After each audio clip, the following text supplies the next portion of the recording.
wouldst thou know, my queen? Magic mirror on the wall, who's the fairest of them all? Famed is thy beauty, majesty, but hold, a lovely maid I see.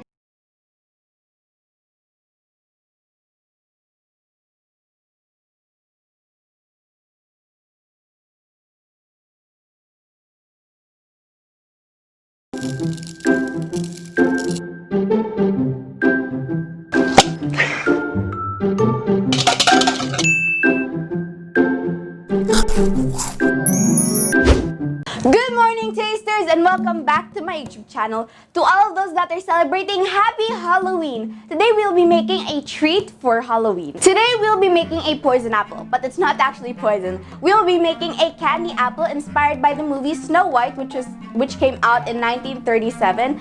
It is, to this day, one of my favorite Disney movies, even though I wasn't even born when that movie came out. Today we'll be making the poison apple, but substituting the poison and turning it into candy.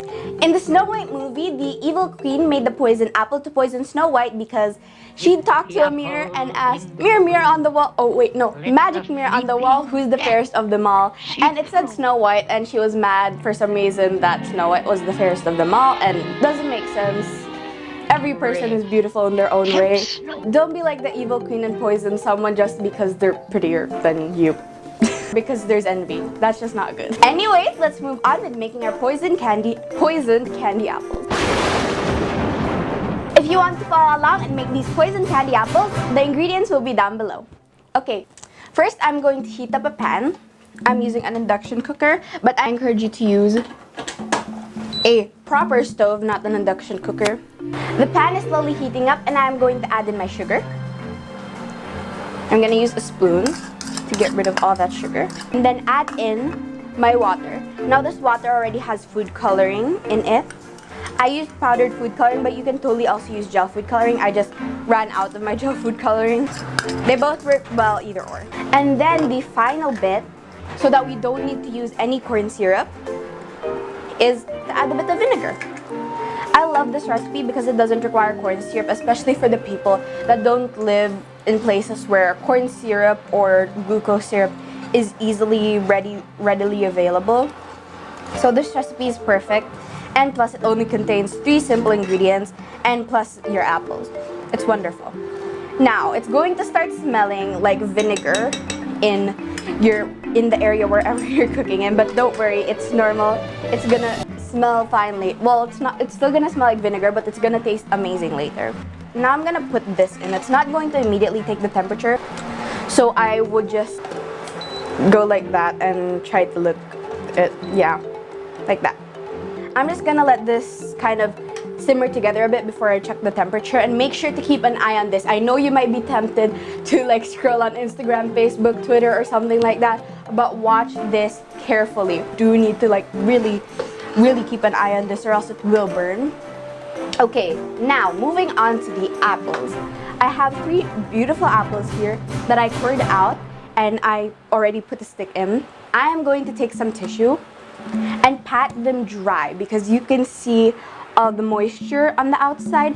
That's when like you take them out of the fridge. If you put your apples in the fridge, which we do because it's a nice little cold treat on a hot day. So yeah, as you can see, it's very beautiful.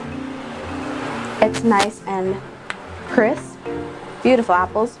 We want the temperature to be 300 degrees Fahrenheit. Just gonna hold that there. Okay, it's not there yet. So we're just gonna let this simmer. It normally takes around 10 to 15 minutes to become the sort of candy-like consistency where we can start dipping our apples. So this part really takes patience. Look at the beautiful shade of red. It's like a kind of strawberry red, and it's really beautiful. I took a sheet of parchment paper and put it on my plate, and then I'm going to place the apples on top for when we dip the apples, and then we need to let them dry because just putting it on a normal plate won't be good for you. Like, trust me, that's just gonna be a big headache. So you must be wondering, what if I don't have a candy thermometer? That's totally okay. How you can test the hardness of your candy is by taking a glass of water and taking a spoon with a little bit of the candy and just placing it in there and seeing if it hardens. So yeah. It's still a bit soft, so I'm just gonna let it simmer a bit. And yeah, that's just a tip for anyone who doesn't have a candy thermometer. Our candy is now done, and we are going to dip it in our candy coating. And then just try my best to get it as clean as possible. Oh no, okay, there. Get that done. And then I'm just gonna get this and cover up some spots. And that's beautiful dark red. Looks like a poison apple, which is our goal. And then just cover it a bit more inside. Now, not a lot of people would do this, but I am, so yeah. You can customize your apples to be however you want it. You can. Beautiful poison apple. It doesn't need to be perfect because we're trying to make it look like a poison apple, but look at that beauty. Okay, now I'm going to take it and put it to the side. There we are.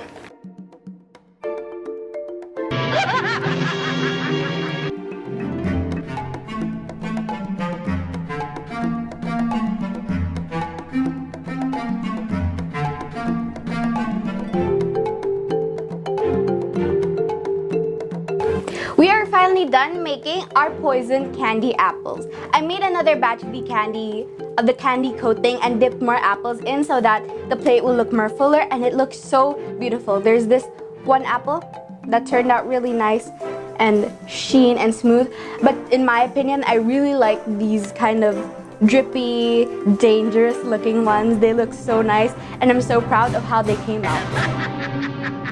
Now I'm going to try this one. It's a bit drippy, so yeah, I'm gonna be a bit careful.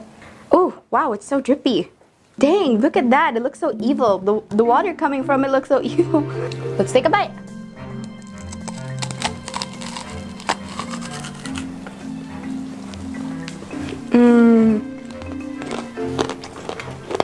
The sugar is not too sweet, and it gives a nice complement to the apple.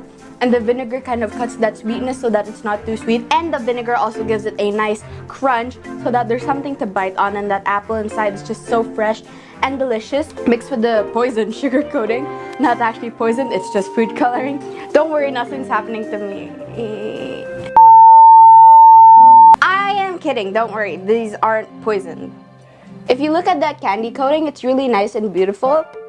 And also like really nice and thick. But it has a nice crunch where you can easily bare your teeth through. It's really good. The candy coating kind of reminds me of some sort of cotton candy. That's what it is. And it melts easily in your mouth, which is really nice. If you don't have vinegar, you can also use lemon juice or cream of tartar, I think. But I just don't have the exact measurements for the cream of tartar. These candy apples are just good in general, and I encourage you guys to try this if you're gonna host a Halloween party or something. No, don't actually host a Halloween party. Social distance and stay safe. But anyways, thank you all for watching this video. I hope you enjoyed it, and if you did, please hit that like button, subscribe, hit the notification bell, share this video to your friends, and comment down below what you think I should make next, and I will try to make it happen. Also follow me on my Instagram and Facebook pages at homemadebyfranz. Thank you all for watching. Don't forget, happiness starts in the kitchen. Be positive, share love. Thank you for watching Luscious Taste Homemade by Franz. See you on my next video. Bye!